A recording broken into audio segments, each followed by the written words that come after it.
रजा दोनों पार करे हाहाकार, निशब्द सदा हो गंगा तुम,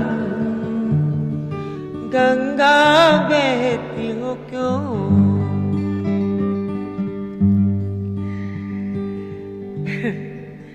दिल तो करता है और गाऊं, लेकिन गा नहीं पा रही। क्या बात है। बहुत अच्छा। देवी और सज्जनों, इस बुलंद आवाज को हम एक जमाने से सुनते आ रहे हैं और इनकी आवाज ही इनका परिचय है। सुबह सवेरे की बैठक में इस वक्त हमारे साथ हैं समूह गान की शिखर हस्ती रुमा गुहा ठाकुरता। सुबह सवेरे में आपका स्वागत है। बहुत बहुत शुक्रिया जी। रुमा जी, पहले तो हमें ये बताइए कि क्वायर सिंगिंग का सिलसिला कहाँ से शुरू हुआ आपकी जिंदगी में? क्वायर सिंगिंग का सिलसिला असल में बहुत बचपन से शुरू हो गया, क्योंकि आईपीटीए में मैं जब मेरी उम्र 10 साल की थी तो बॉम्बे आईपीटीए का जो मेन ग्रुप था उसमें मैं थी उनके साथ, और समूह गान आईपीटीए से ही शुरू हुई है जी। और उसके बाद बहुत सालों के बाद करीबन 56 मेरे ख्याल से, जब मैं फिल्मों में काम करना छोड़ दी, सब कुछ मैं घर बसा रही थी बॉम्बे में, तो उस वक्त सलीलदा आके एक दिन सलील चौधरी, हाँ, सलीलदा ने आके कहा कि रुमा दी, हम लोग एक क्वायर शुरू करें ताकि ये जो नया जनरेशन हो रहा है ये अपने पुराने गीत सुनकर प्रभावित होंगे।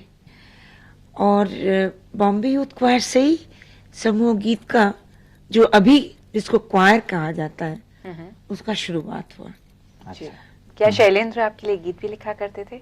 शैलेंद्र जी गीत भी लिखा करते थे। शैलेंद्र जी ने क्वायर के लिए खासकर एक गीत लिखा था, तू जिंदा है तो जिंदगी की जीत में यकीन कर, अगर कहीं थोड़ा गाकर सुनाए। जो इस गीत को सलीलदा ने सुर दिया था जी। पर इसको क्वायर के साथ नहीं गाने से अच्छा नहीं लगेगा, मैं फिर भी 2 लाइन सुना देती हूँ।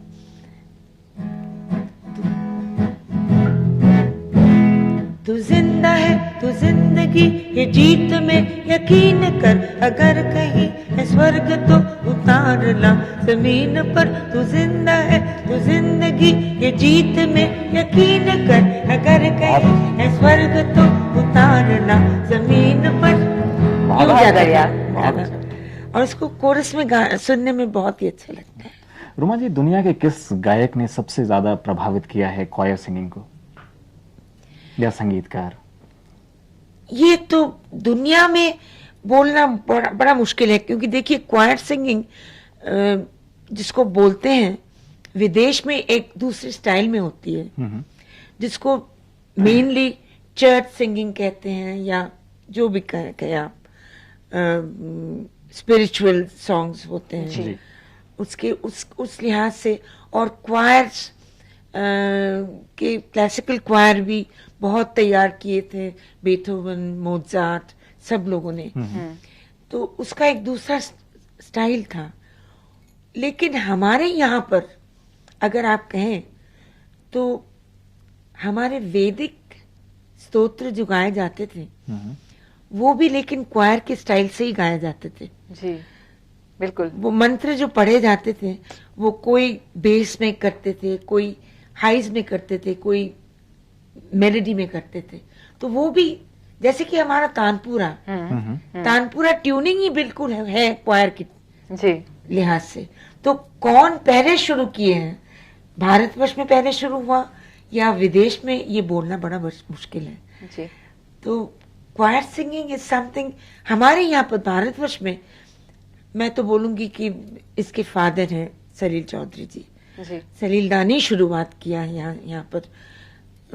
और नहीं, मैं बिल्कुल करेक्ट नहीं हूँ, क्योंकि गुरुदेव रविंद्रनाथ टैगोर ने भी उनका अपना एक गीत आमी चीनी गो चीनी तुम्हारे ओगो विदेशिनी, इसको उन्होंने उन्हीं जो कि वे की चारुलता में भी था। हाँ हाँ, जिसको चारुलता में किशोर कुमार जी ने गाया था।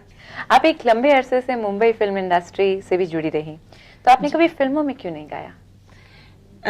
हिंदी फिल्मों में? बॉम्बे फिल्म इंडस्ट्री में बचपन में हिंदी फिल्मों में गाई थी। मैं 10 साल की उम्र में बॉम्बे हिंदी फिल्मों में काम शुरू किया मैंने। दिलीप कुमार जी का पहला फिल्म था जवान भाटा, जिसमें मैंने काम किया था। जी। तो उसमें अनिल दा ने एक भजन गवाया था मेरे माँ जी से, अनिल विश्वास अनिल विश्वास जी ने। उसके अंदर कोरस के साथ मैंने भी गाया था। वो गाना मुझे याद नहीं है, आप गाने बिल्कुल नहीं कहिएगा मुझे। लेकिन उसके बाद बहुत मैं 13, 14, 15 साल तक मैं, इनफैक्ट 16 साल तक मैं हिंदी फिल्मों में काम भी कर चुकी थी। और उसके बाद मेरी शादी हो गई, तो मैंने फिल्मों में काम बिल्कुल छोड़ दिया। और इसीलिए शायद हिंदी फिल्मों में मैं नहीं गा पाई, और गाने का दिल भी नहीं होता था, क्योंकि उस वक्त तो अमित के पिताजी किशोर कुमार जी बिल्कुल इंडस्ट्री को अपने हाथ में लेकर बैठे हुए थे। उनके गाने से, उनके अभिनय से, सब कुछ से। तो यहीं पे उनके पास रह के गाना बहुत ही मुश्किल था। क्यों? नहीं, मैं गाना सुनती थी, क्योंकि लोग कहते हैं कि वो उनका ट्रेनिंग नहीं है, लेकिन उनका कान बहुत ही अच्छा था और वो बहुत ही सुना करते थे क्लासिकल गाने। उनके साथ बैठ के हम भी सुनते थे। तो इसी वजह से शायद वही गाया करते थे, मैं नहीं गाई।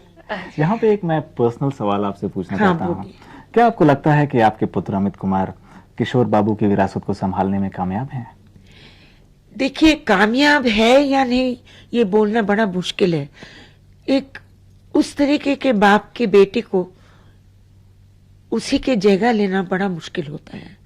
मुझे तो लगता है किशोर कुमार जी के जैसे गायक न कभी पैदा हुए, न कभी पैदा होने वाले हैं। जी। इवन दो अमित मेरा बेटा है, और मैं समझती हूँ कि अभी अमित बहुत ही अच्छा गा रहा है। उसका वॉइस बहुत मेलोडियस हो गया है, वो बहुत मैच्योर्ड हो गया है, और वो भी अभी गाना सीख रहा है, क्लासिकल गाना सीख रहा है। और इतने दिनों के बाद उसके अंदर भी वो भावना आया है कि मुझे भी गाना गाना है, अच्छी तरह से गाना है। बेशक पिताजी के जैसा नहीं गा पाऊं, लेकिन गाना है। मुझे लगता है कि पिताजी के जैसा नहीं गा पाए, लेकिन उसके गले में तो कुछ तो पिताजी का ढंग आने वाला ही है, क्योंकि उसके ब्लड में है। किशोर साहब का कौन सा गाना आपका पसंदीदा है? किशोर साहब का सबसे पसंद गाना मुझे अभी तक वही गाना लगता है जो गाना सुन के मैं उनको शादी की थे, जिसके जो गाना सुन के मेरी शादी हुई थी उनके साथ। वो कौन सा गाना? वो है मरने की दुआएं कौन मांगे, जीने की दुआएं कौन करे। उनका जो पहला गीत था। सर हमें थोड़ा सा सुनाइए। ये मैं नहीं सुनाऊंगी, ये मैं नहीं सुनाऊंगी, माफ कीजिए मुझे।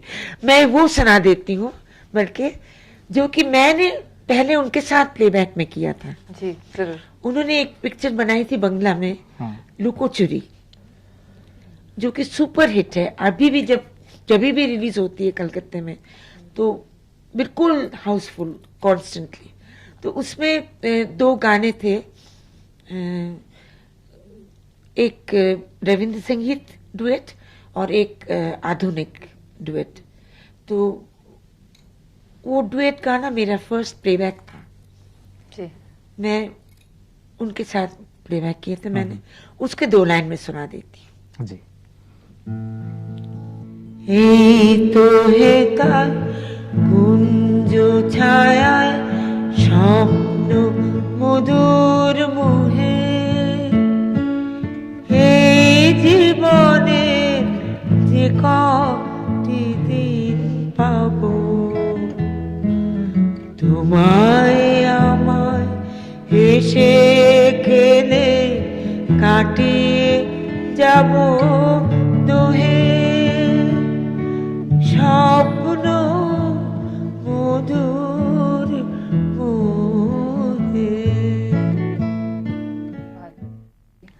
रूमा दी, आपको फिल्म्स में नेशनल अवार्ड भी मिले आपकी एक्टिंग के लिए। हाँ, मिले हैं नेशनल अवार्ड। ऐसे बहुत फिल्मों में मिले हैं, बंगला फिल्मों में, लेकिन इंटरनेशनल फिल्म फेस्टिवल में हम 5 को एक साथ से बेस्ट एक्ट्रेस अवार्ड दिया गया था, जो कि तपन सिन्हा का एक फिल्म था, निर्जन शोकते। मैं थी, छाया देवी थी, भारती देवी, रेणुका देवी और शर्मिला ठाकुर जी। हम 5 को एक साथ से इंटरनेशनल अवार्ड मिला था। रुमा जी, जब नेल्सन मंडेला भारत के दौरे पर आए थे, हाँ, तो उस समय आपने कुछ उनके लिए कंपोज किया था। हाँ हाँ, तो अंत में वो सुनाएंगे हमें? हाँ, मंडेला जब आए थे तो हमें गवर्नमेंट ऑफ वेस्ट बंगाल ने रिक्वेस्ट किया कि एक गाना तैयार कीजिए आप लोग, जो कि आप गा सकेंगे। तो ऑलमोस्ट ओवरनाइट वो गाना तैयार किया गया। शिवदास बैनर्जी ने गाना लिखा हमारे कैलकटा यूथ क्वायर के लिए, और हिल्लोल मोलनंडो इसको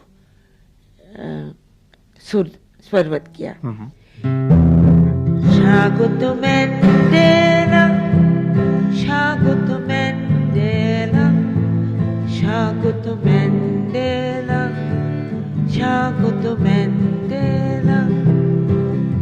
ऐसा ही ये गाना, it was a full 5-minute song and I was very proud, क्योंकि एक तो उनके सामने गा रही थी और ईडन गार्डन्स में करीबन 1.5 लाख से ऊपर दर्शक थे बैठे। और उसके बाद जब मंडेला साउथ अफ्रीका के प्रेसिडेंट हुए, उस दिन भी इस गीत को वहां पर बजाया गया था हमेशा। सारा देश इस पे प्राउड है। रूमा दी, सुबह सवेरे हमारी बैठक में आने के लिए और इतनी सारी यादें ताज़ा करने के लिए आपका बहुत बहुत शुक्रिया। शुक्रिया। शुक्रिया जी, बहुत बहुत शुक्रिया। नमस्कार।